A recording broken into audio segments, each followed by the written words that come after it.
If you're a new parent, a bad day means you either ran out of coffee, diapers, patience, or all of the above. Stocking up on a cold brew and deep breaths are all you. But at least Hello Bello's got your baby's butt covered. Hello Bello believes all families deserve premium, affordable baby products. With their ultra-convenient diaper bundle subscription service, includes 7 packs of diapers and 7 packs of plant-based wipes. You'll never run out of supplies, and better yet, they're delivered to your door. Set, change, and cancel your delivery schedule whenever you want. Never have that horrible feeling where you reach into your diaper stash and find out there's only one left, and you know that won't get you through the morning. You'll never have to experience that again. With what New York Magazine calls the best diaper subscription and winner of the 2022 Good Housekeeping Parenting Award, Hello Bello will keep you well stocked on diapers and wipes. Go to hellobello.com/fluster to get 30% off your first customized bundle and a full-size freebie product of your choice. That's hellobello.com/fluster to start bundling with 30% off your first order. Don't forget, that's hellobello.com/fluster. I talk to a lot of parents about having meetings with the school, and I also am in a lot of schools doing trainings, especially this time of year. And I talk to a lot of the school people about how to have a successful meeting with parents. So I hear it from both sides, and I've got some tips because I will tell you, these meetings can be enormously helpful, and also, boy, can they go bad quickly.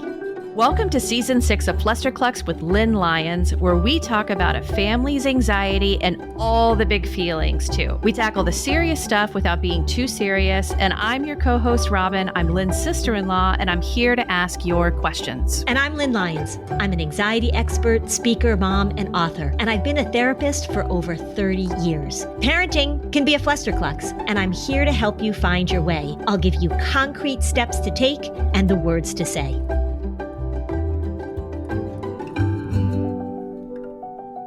Lynn, what are we going to talk about today?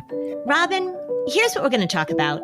A lot of parents are going to be having meetings with teachers and school counselors and trying to figure out, if you have an anxious kid, how do you come up with a plan? How do you want to talk to your teachers about it? How's everybody going to work together? I'm often on both sides of this.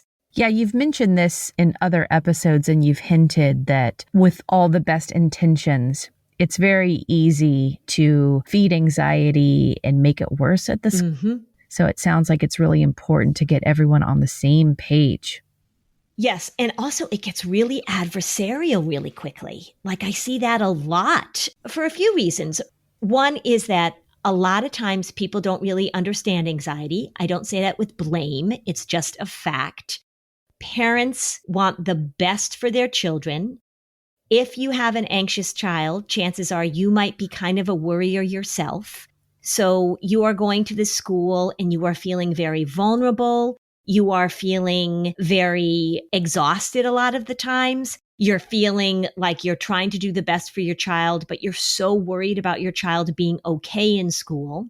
So you go in with really high expectations, and sometimes we go in with a little bit of mama bear energy.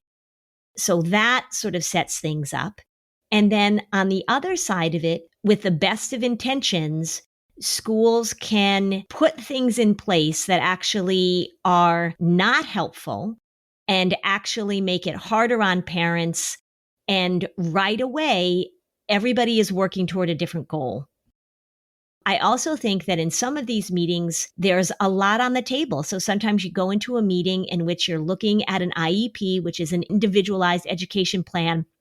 There are a lot of experts in the room. There are a lot of voices in the room. You have to sign off on things. It feels like a really high pressure situation. And I think that what I want to talk about today is, how do we make these meetings successful? Because ultimately everybody has the same goal, and it just gets distorted and gets convoluted very quickly. Great. And you probably have advice for the elementary school aged kids. And I have a feeling we should probably also talk about the teens after, right? Yeah. Let me start with the younger kids, and then we'll talk sort of when kids get older, because that has a similar but different requirements and similar but different demands. So let's talk about little kids that are anxious. And so maybe you've got a little child who's starting school for the first time. Maybe you have a child who is a second or third grader and you know historically that they've had a rough time being in school. Maybe there are certain things that you're learning about your child that you really want the school to know about. It could be significant things like, your child has some obsessive compulsive issues that are coming out. Maybe there's separation stuff going on. Maybe there's social anxiety. So you've got this little kid who's shy, who's really having a difficult time making friends. So let's talk about how to make those meetings with the school positive. The first thing you want to do is you just want to start with the teacher. You want to start with communicating with the teacher and saying, here are some important things I want you to know about my child. Here are some of the things that we're struggling with. And before you talk to the teacher, parents, I want you to come up in your head, not just in your head, write it down on a piece of paper. What is your goal for this school year?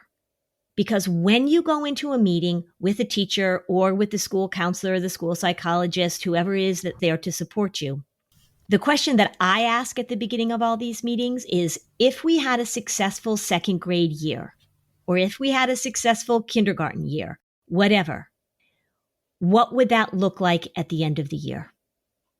What would that look like at the end of the school year if this year was successful for your child? And I want you and teachers, if you're listening, and clinicians, this is just a really good question to ask. This is often the question I ask at the beginning of a therapy session when I'm first meeting a family. If this therapy were to be successful, what would that look like? And write that down.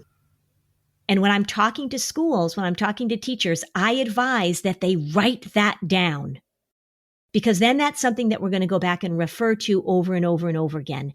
Are we doing the things we need to do in order to meet this goal? And the goal might be, I want her to be able to have some friends. I want her to be able to speak to other kids in class. I want her to leave school with a little spring in her step, or I want drop off to be easier, or I want her to be able to eat in the cafeteria. I want her to get through a day without crying. I want her to be able to go to the bathroom by herself. Just write that down and be clear about that. And then we're going to work back from there.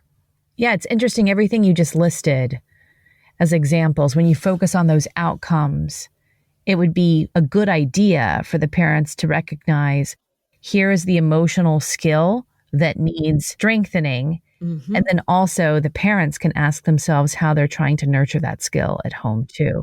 That's right. So then you both have this idea, and maybe there are a few goals. You pick 2 or 3 of those.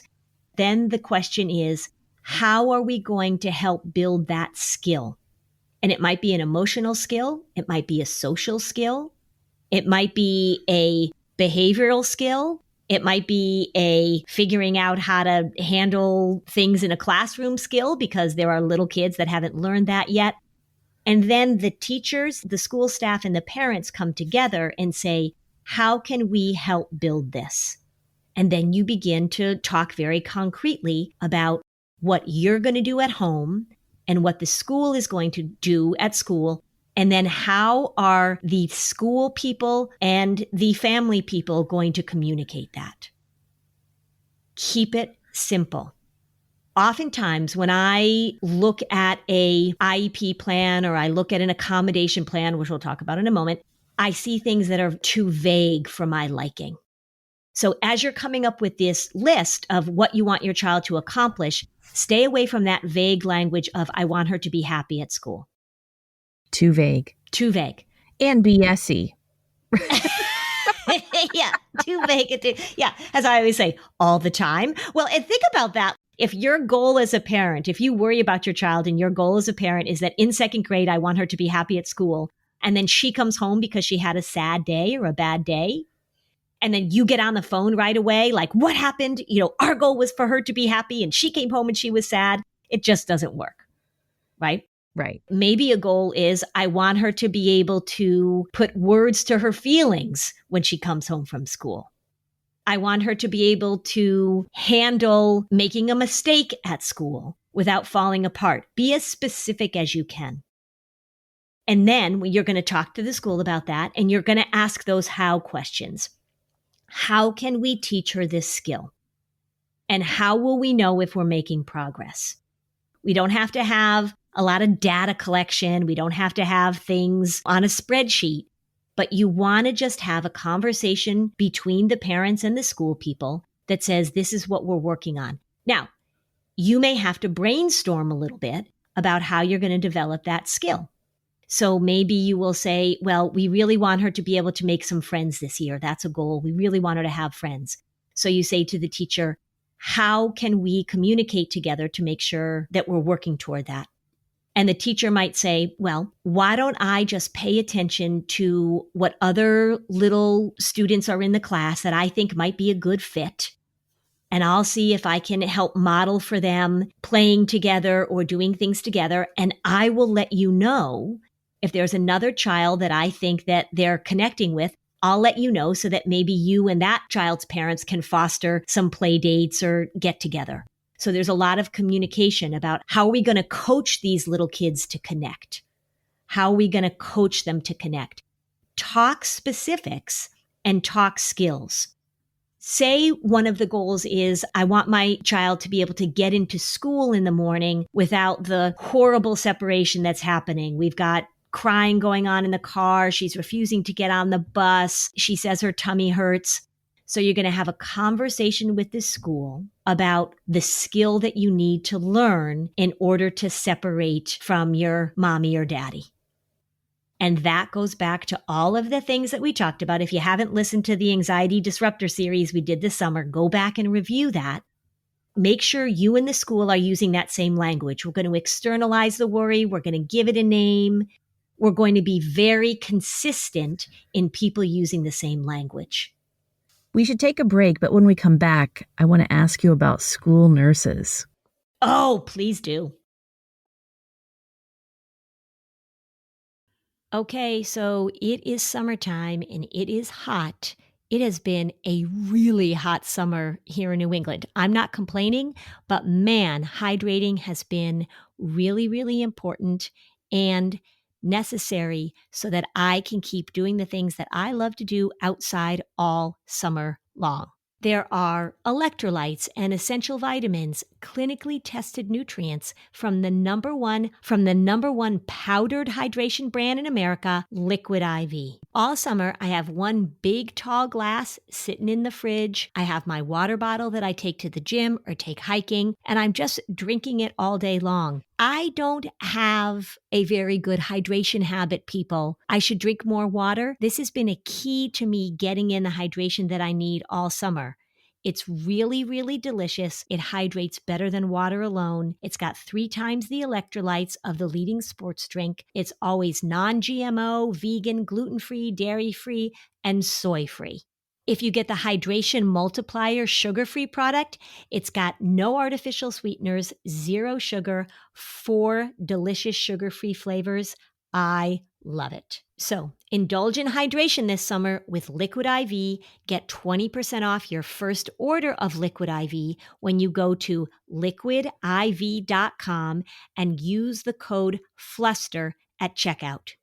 That's 20% off your first order when you shop Better Hydration today using promo code FLUSTER at liquidiv.com. Okay, Robin, we don't have babies anymore, but boy, oh boy, are those memories pretty fresh. If you're a new parent, I mean, there are times when you don't even get a shower, but at least Hello Bello's got your baby's butt covered. Yeah, stocking up on cold brew is key, but Hello Bello believes all families deserve premium, affordable baby products with diaper bundle subscription services that include 7 packs of diapers and 4 packs of plant-based wipes, so you never run out of supplies. Better yet, they're delivered to your door, so you can set and change and cancel your delivery schedule whenever you want. It's really a busy parent's dream, and aren't all parents busy? I mean, can you be a non-busy parent? Nope. It was named the best diaper subscription by New York Magazine and winner of the 2022 Good Housekeeping Parenting Award.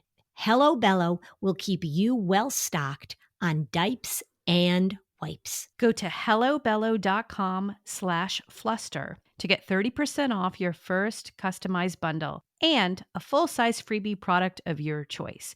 That's hellobello.com/fluster to start bundling with 30% off your first order. Don't forget, that's hellobello.com/fluster. This message is sponsored by Greenlight. A new school year starting soon, and personally, I can't believe I have an 8th grader on my hands as my youngest. So if you're a parent and you want to make this new school year an opportunity for your kids to learn important life skills and continue building independence, for that, I recommend Greenlight. Greenlight's a debit card and a money app for families. Kids can learn how to save, invest, and spend wisely, and parents can keep an eye on kids' new money habits. Then there's Greenlight's Infinity Plan, which includes same access to the financial literacy education that makes Greenlight a valuable resource for millions of parents and kids, plus new built-in safety features to give you peace of mind, everything from location sharing, SOS alerts for 911 dispatch, and car crash detection. But at its core, Greenlight is unique because it builds autonomy with a chores feature that lets you reward your kids for honoring their responsibilities around the house. You can help kids get into their fall routine more easily than ever and build responsibility and autonomy, 2 things that I love. And you'll remember to pay them. Yeah, that's right. I confess I was not so good about that before, and now I have no excuse. So, no matter which features make the most sense for your household, Greenlight is the easy, convenient way for parents to raise financially smart kids and for families to navigate life together. Sign up for Greenlight today and get your first month free when you go to greenlight.com/fluster. That's greenlight.com/fluster to try Greenlight for free. Greenlight.com/fluster.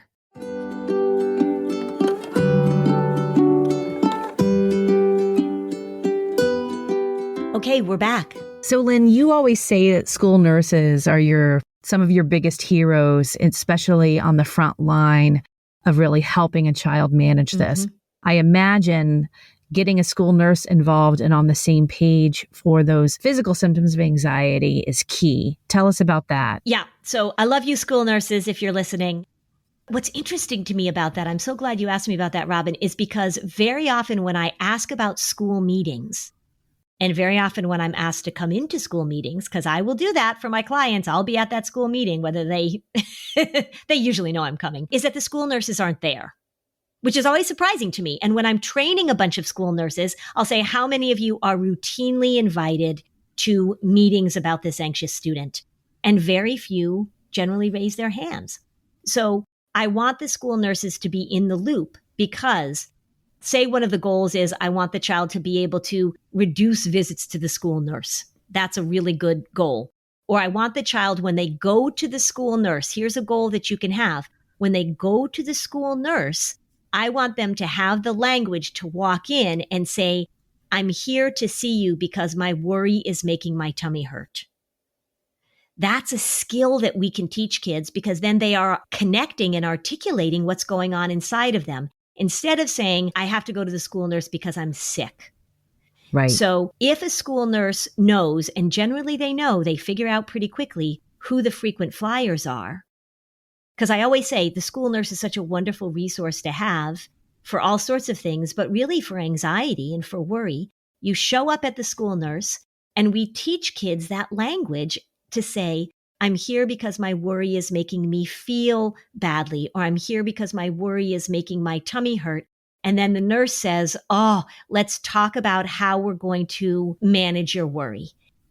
Can you imagine how many adults need that skill too? Yeah. And what a gift to give your anxious child that self-awareness early on. Oh, yeah. These little kids that are very somatic, as we say, and remember I'm sure I've said this before, but the younger you are and the more anxious your parents are, the more likely it is that you're going to be somatic, meaning that you talk about your anxiety in terms of physical symptoms. Those little somatic kids grow up to be big somatic kids, grow up to be somatic adults. I see them all the time. So imagine a meeting with your school, with your teacher, with the school nurse, with the school counselor, whoever is there, and you all decide that you're going to use the same language to talk about worry when it shows up. Everybody knows that the worry is named Phyllis. Everybody knows that the worry shows up on Monday mornings or Sunday nights. Everybody knows that they can be supportive and loving and caring of this little child while not doing the disorder. That brings me to a very important point. When you go into a school meeting and you are working with the school to deal with your child's anxiety, be very aware of who is advising you. Because the people I talk to in schools are, shall I say this, fed up with somebody who doesn't know how to deal with anxiety, writing a letter or coming to a school meeting and doing the exact opposite of what they have heard me talk about because I did a training with the school. So the way it plays out is I'll do a training at a school and they're really working to help manage the anxiety. We're really working on getting rid of those elimination strategies. We're really working on building skills. And then there's a family and they will have perhaps an advocate, which can be a great thing to help you navigate all the special education stuff in schools because it's very confusing and complicated. And I'm not an expert in that at all. But they might have an advocate. They might have an attorney. They might have a physician. And oftentimes, the people either writing the letter or coming to the meeting to support the parents are not experts in anxiety. By the term expert, I mean they don't know how to treat anxiety. And they will support and they will advocate for, and they will be rather confrontational, getting the school to accommodate, to avoid, to support the disorder, not on purpose. They're not doing it on purpose, but they just don't know what they're talking about. So doing the disorder means that you're giving the anxiety exactly what it wants, which is to avoid, to eliminate, to not feel this way. Just to be clear, I do not want schools or parents, if they've been accommodating, or if this child is really having difficulty being in school, I do not want you to go in and just rip the rug out from under all these kids and say, well, nope, sorry, now you got to deal with it. Because sometimes people misunderstand me and they're like, yep, we've been accommodating these kids too long and we need to just throw them in there and they'll learn how to deal with it. That is not what I'm saying. What I'm saying is if you go in to a meeting and you say, the goal is for my child to never feel anxious, or the goal is for my child not to be frightened by a fire alarm, or my goal is for my child not to feel fill in the blank, you're doing the disorder. The goal is to help your child tolerate those things, even if they feel overwhelming at times, even if they feel uncomfortable. And how are you going to work with the school to step by step teach your child how to manage, for example, a fire alarm, or how to manage a noisy cafeteria, or how to manage when they make a mistake, or how to manage being able to participate in music class.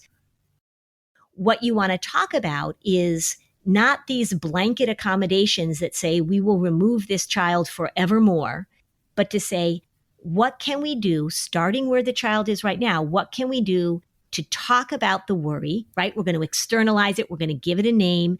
And so that we're all working toward the goal of being able to tolerate uncertainty, being able to tolerate not knowing. I love the example of fire alarms, but I think I've used that a lot before. So let me just pick another one for the sake of variety. And let me talk about maybe a difficult drop-off. What somebody might say is, this child has a really difficult time being dropped off. And so we are going to put an accommodation in place where mom can bring or dad can bring in the child 15 minutes early or 15 minutes late. We're going to allow mom to come into the classroom, or we're going to make sure that there's a teacher there that greets her and walks her to the classroom. All of that stuff sounds good as a place to start, kind of. But what we really want to be focusing on is how are we going to teach this little child the skill of being able to say goodbye to whoever is dropping her off and make that transition into the classroom. If you go at it by saying, this child should not feel uncomfortable, this child should not get upset, we're going to do everything we can to make sure that she's not upset, that's going to backfire. what we might say in this school meeting or the goal we might have is we're all going to use this same language. So at drop-off time, we're going to start with the teacher coming or the counselor coming. There's going to be a quick goodbye from the parent. And we are going to talk about how worry shows up and what does worry say and how can we manage it. And maybe that conversation is going to be happening while you're walking to the classroom. And then at the end of the school day, mom or dad might say, is there anything you want to tell me about drop-off? Did you have any successes at drop-off? Not sort of like, tell me what happened, but did you have any successes at drop-off? And see if you can just continue this consistent conversation between the school and between the parent so that everybody's using the same language. I see lots of things that say the child should be able to contact the parent during the day. The child should be able to stay with the parent during the day. I've had professionals in a variety of roles say it's important that the mom sits in her car in the parking lot all day. So if the child feels uncomfortable, she can look out the window or go to her mom. I'm serious. I've had several professionals advise that as an intervention. That's doing this disorder big time. So what you want to talk to the school about in your meeting is how can we use this consistent language that talks about being okay with feeling uncomfortable, being able to manage the worry, and everybody being able to tolerate some distress as you're teaching these skills. And when you communicate with the school like that, rather than having somebody come in and write a letter or make a pronouncement or be adversarial, as if the school is the enemy, and the school does the same thing to parents, I've seen it plenty of times, that we're all on the same page, we all have the same goal. What are the skills we're working on?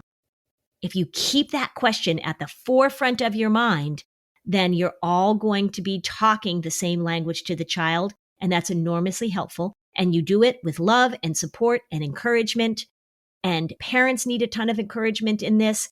Teachers have the students' best interests at heart, and they're really working. Everybody's working toward the same goal. It's very different when that happens than when it gets adversarial.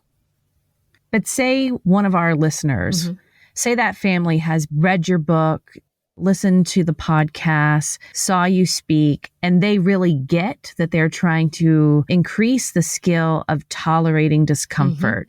The parents are working on allowing themselves to tolerate seeing their kids in distress. They're on board. They know what the end game is, but the school, who might not have the same insight, is just trying to make everybody happy to move on.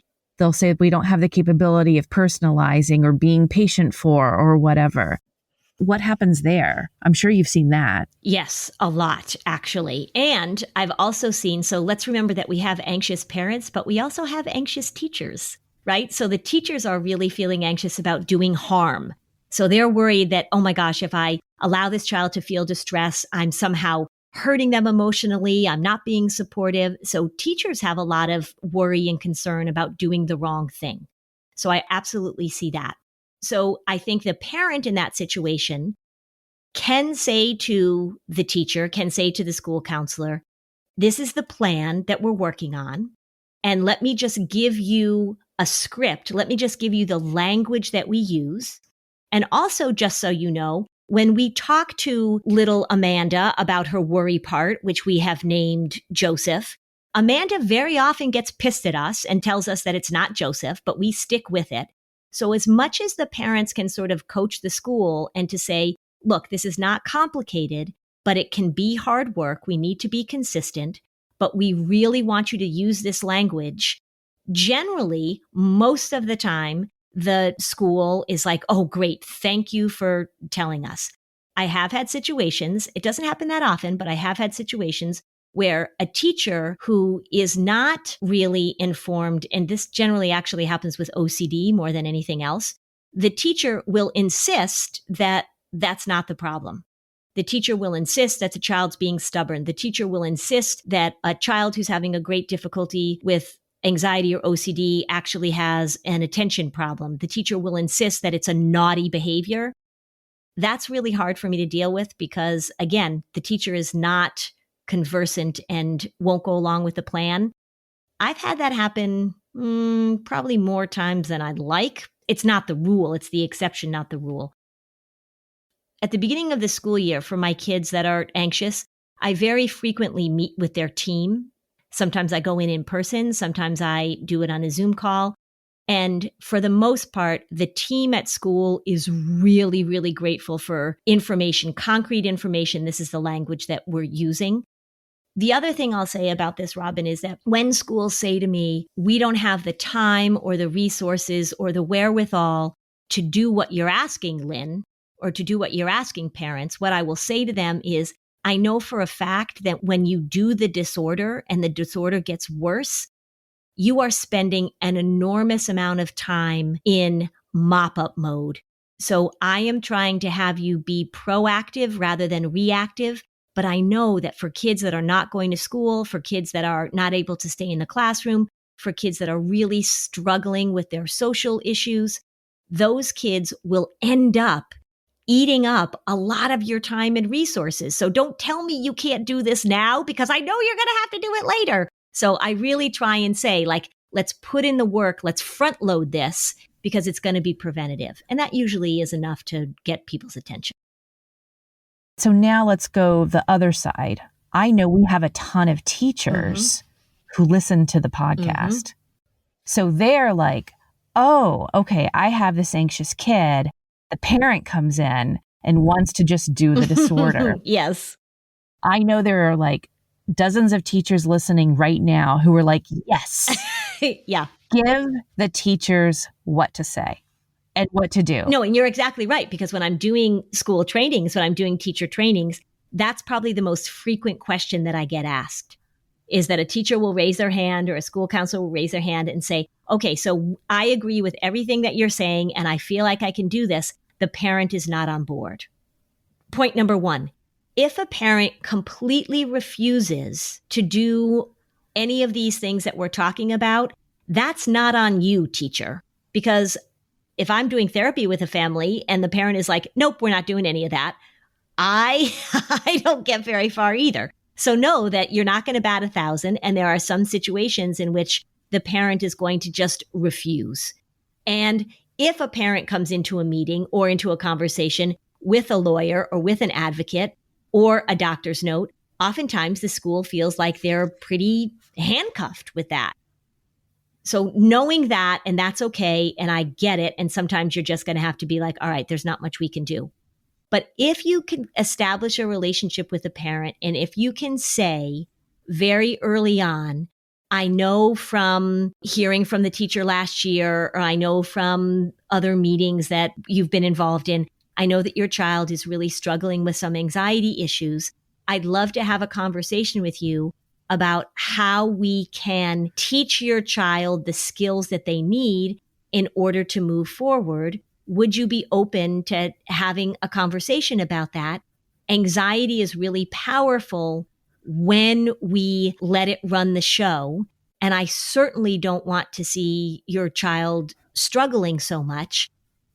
And then you ask that same question, what is your goal? If this were to be a really good year for your child, what would be the things you would want to see, and how can I help you get there? And you might say, one of the things that I've been learning about is that if we just accommodate the anxiety in the absence of skill building, this problem is going to get worse. And I fear that by making the anxiety the boss right now, that we're just going to continue to sort of see this worsen over time. The teacher says, if you're willing to research and learn more about this evidence-based approach, I want you to know that I'm committed to supporting your child and your family and helping manage anxiety. Oh, I love that. That's so much better than what I said. I mean, no, that's true. I mean, that's very well said. It's a partnership. Being able to say to a parent who's struggling with anxiety, these are some resources that I found, and these are the things that I'd love to talk to you about. This is a way to approach this that I think is really helpful. And there are some school districts that I work with, and they really are taking this approach in a broad way. And so this language is being taught to parents. you are going to come up against parents that are going to say, and I'm sure none of those parents are listening now, but you're going to come up against parents that are going to say, no, you're not going to do that. It's not your place.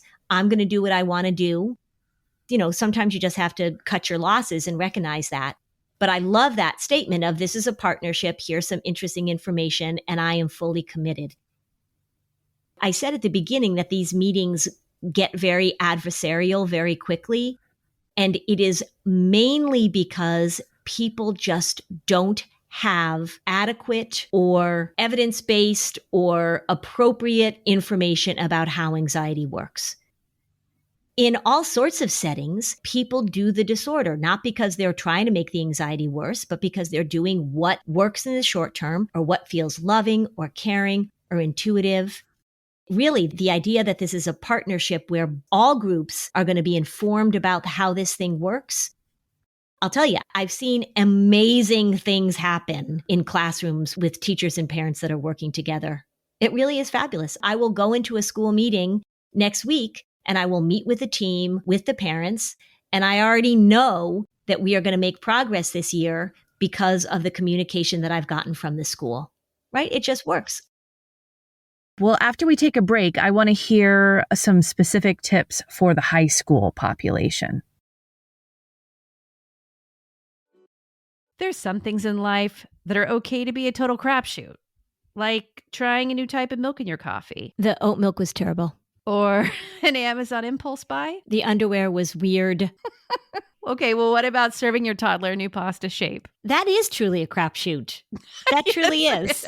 Yeah, but you know what shouldn't be is finding a right doctor. ZocDoc is a free app and website where you can search and compare high-quality in-network doctors, choose the right one for your needs, and click to instantly book an appointment. Yeah, we're talking about in-network appointments with more than 100,000 healthcare providers across every specialty, from mental health to dental health, eye care to skin care, and much, much more. You can filter for doctors who take your insurance, where they're located, and who are a good fit for any medical need you may have. And you can choose those that are highly rated by verified patients. Plus, ZocDoc appointments happen fast, typically within just 24 to 72 hours of booking. You can even score some same-day appointments. This is such a good app to use because we know with families things come up. You've got swimmer's ear, you've got a UTI, you've got poison ivy, you've got a concussion. So stop putting off those doctor's appointments and go to ZocDoc.com/Fluster to find and instantly book a top-rated doctor today. That's ZocDoc.com/Fluster. ZocDoc.com/Fluster.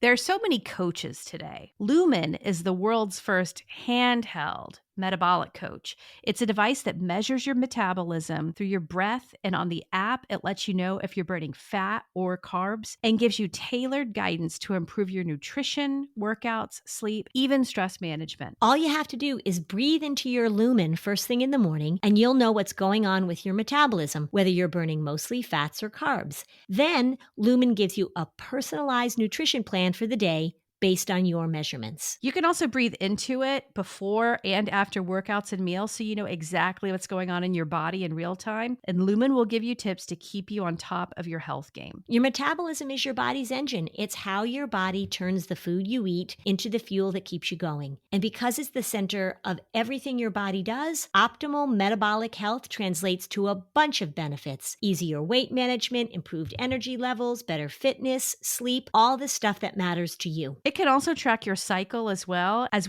the onset of menopause and adjust your recommendations to keep your metabolism healthy through hormonal shifts so you can keep up your energy and stave off those really difficult cravings. If you want to take the next step in improving your health, go to lumen.me/Fluster to get 15% off your Lumen. That's LUMEN.me/Fluster for 15% off your purchase.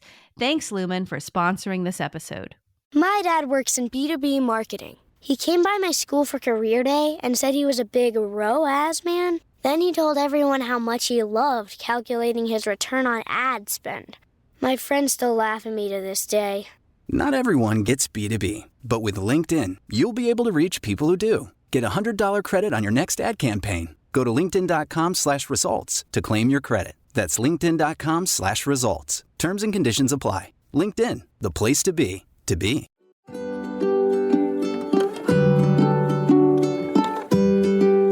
Okay, so now back to the show. All right, so let's talk about high school, which is a little trickier because they're bigger. And as my husband will often point out to me, the pathways are more fully formed. So if you have a child or if you have a student who is in high school, it is likely, if they're really having difficulty in high school, it's likely that these patterns have been in place for a while. Not all the time. Same rules apply. Earlier the better, but it's never too late. You really want to make sure that when you're talking to the school parents with a high school student, that you are making sure that you are not stepping in to put all sorts of accommodations in place because you're really worried about academics, or you're really worried about a resume, you're really worried about a transcript. One of the things that I am seeing now, because as we are recording this in the second week of September, is that a lot of kids who were anxious and had a lot of accommodations going through high school in the absence of skill building, and remember, I'm talking about accommodations as they pertain to anxiety. I'm seeing a lot of these kids going off to college and not doing so great. So if you have a high schooler, 9th grader, 10th grader, even if you have a junior, do not hesitate to have a meeting with the school and to open the meeting by saying, I really want my child to be able to move forward after high school. We've got some skill building to do. And I want to make sure that what I'm doing and what we're doing as a partnership here isn't making the problem worse. This is a time where if you are a parent and you're anxious, you have to make sure that you are not doing the disorder by paving the path for your anxious child and forgetting that they need these skills in order to survive at the next step. I think the other thing that's really important when we're talking about anxiety in high school students is that there needs to be a focus on their social connection. And so if you are concerned about your child, if the anxiety is keeping them from participating in things, that's one of the pathways into depression. I would have a meeting with the school and I would say, one of the things I really want to focus on is how can we connect my child to other kids, to activities, to volunteer work, right? Really focus on volunteer work. How can I help support the school, and how can the school help support our family in building some connection? Because as they work on their anxiety, maybe they're in therapy, maybe they're trying to figure this out, the school can be a really helpful source of social connection if you can all talk about this together. The other thing to remember is that it is absolutely okay and even beneficial to include your high school student in these meetings and in these conversations. So now when we're asking that question about if I have a good sophomore year, they are the ones that are actually helping to talk about what their goal is, and everybody better listen. Really pay attention. Don't let your expectations and your goals override what your anxious kid is telling you. If you've got an anxious child that says, I really want to make friends, put that at the top of the list, and the school can be helpful in that if you all work in partnership. You know, this is a perfect segue because we got a listener question from a parent, and she's a mom with her child going to a new school, and she admits she has social anxiety and she needs to make some friends. So she was asking for some tips from you. Oh, okay. That's such a good question. I know. Oh, so we spend so much time thinking about how are we going to help our kids make friends at a new school? And we sometimes forget, like, the moms and the dads are having some difficult too. I think there's also a lot of pressure because this mom, I would bet, knows that part of her helping her child sort of integrate into this new school means that she also has to make connections with the adults. It's the stuff that I talk about all the time with people who are shy or introverted, is that small things matter. So when you are socially anxious, you do a lot of comparing. and you compare yourself to the very extroverted person. You compare yourself to the person who can walk up to a rock and have a conversation. You compare yourself to the person who looks like they've got everything together and they arrive in the morning to drop off their kids and their clothes look great and the lunchbox looks great and you feel like you're a hot mess and everybody's judging you. Isn't it funny how the moms who show up who don't work outside the home, the yoga pant, the unbrushed teeth that drop off, they're looking at the women on the way to work where they're feeling frumpy. The women on the way to work are looking at the moms who are staying at home with their kids and like, I'm off to work. I know. It's just like we all do that. And it's just important to know that like everyone does it. Yeah, everybody does it, right? So you're like, oh, if only I could be wearing yoga pants. And somebody else is like, oh, if her hair looks so good. Yeah, we all do it because we're all in different situations. Social comparison is something that human beings do because we're social creatures. Here's my tip to this shy mom. Give yourself a goal of just making eye contact, smiling, and saying hi to people. Just say, I'm going to go to drop off, or I'm going to go to this open house at school. I'm going to go to the playground to pick up my child. And I'm going to work very hard on putting on a friendly face. Now, for those of us who are extroverted, we think, well, that doesn't sound hot at all. Just go and put on a friendly face. But if you're shy, that's what happens is that you are internally focused. Remember, when you're socially anxious, you are inside of you having a conversation with you about you. So first goal is just go and say, I'm just going to put on a friendly face, even if you have to fake it. Then look for opportunities in which you can be involved in this school and be given a job to do. Because when you are socially anxious and you have to sort of figure it out on your own, that feels hard. But join something where they say, well, we need somebody to organize this, or we need somebody to blah, blah, blah, and have a job, have a role so that when you step into that situation with your social anxiety, you know what you're going to do. And that helps a lot. Third thing, people are going to judge you. Socially anxious people don't like that. But they do. You have to tolerate knowing that people are going to have thoughts about you. People are going to have opinions about you, just like you are going to have thoughts and opinions about other people. That's just the way human beings work. The problem with socially anxious people is that they assume that everybody is judging them harshly. They assume that people are thinking bad things about them. They assume that they're not getting it done. Planet Fitness says this is a judgment-free zone. Whenever I hear that out, I'm like, no, it's not. This is a judgment-filled zone, right? We have to get away from this idea that judgment, we have to get rid of it, and it's so horrible, and how can you tolerate it? You're going to walk in, and you're going to tolerate judgment. Some of it may be positive, by the way. So those are the three things I would suggest to this mom. Go in on purpose with a friendly face, say hi to as many people, smile, make eye contact. Sign up for something where you have a role, a job, where something is conscripted to you, and go in saying, I am going to tolerate judgment. I'm going to allow this to be a judgment-filled zone.